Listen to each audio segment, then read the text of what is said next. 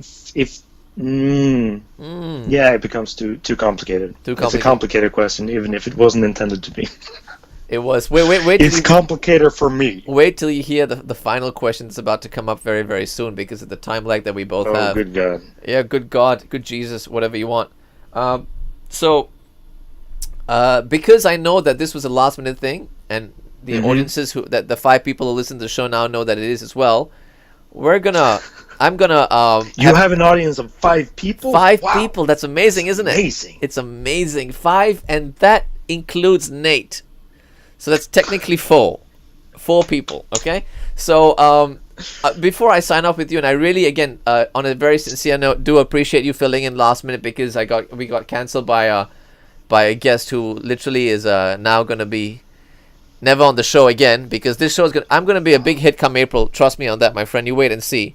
I've got things going on in Vietnam and whatnot. I've got stuff going on. But bragging aside, it's nothing to brag about until it's a hit. My final question for the show is, as a society, what were we, what are we now, and what do you see us going into the future? What were we, what are we, and what are we going to be? Well, let me say it again because you got a delay over there. As a society, what were we, what are we now, and what do you see us going into the future? I like your receding hairline with that Heath Ledger Joker hairdo right now going on. It's sort of like a bald. It's not a receding hairline. I've had it since I was 2. Well, no one's born that way. Maybe in IKEA. Were you popped on an IKEA itself? I was assembled at IKEA. Yes. Yeah, there we go. So, answer the question. What the fuck? It's not a. I can't. What will be in the society? What are we now? And what do you see us going in the future? You're too tired for this shit, aren't you? I mean, I guess the answer to all 3 are fucked. I think that's probably going to be the best answer we've heard in 16 episodes. Your guest number 16. We've done 16 episodes of this shit show that is that has got rave reviews from critics but bad reviews from audiences, so it doesn't matter what you say because whatever you say it's not going to get you anywhere in life anyway. Not yet, at least. That's been true for anything I've experienced in life, not just this podcast. But I'm glad that we're continuing the theme of our life, story of our lives. But on that note, my friend, I love your positive attitude. It gives me so much joy and energy to watch how much you just appreciate life and how much you love all of the people in your life and how I can't do that. It's not true. You know what, Andreas? As the years have gone by since I last met you, I have found an appreciation for life by 1%. Yeah, but that's it. Yeah. Other than that, I'm gonna before I sign off, I just want to say once again, thank you so much. Thank you. I really appreciate it. Thank you for coming on, and thank you for having me. My pleasure. And let's chat soon again. Take care, my friend. See you soon. Have fun. Thank you. Bye-bye. Cheers.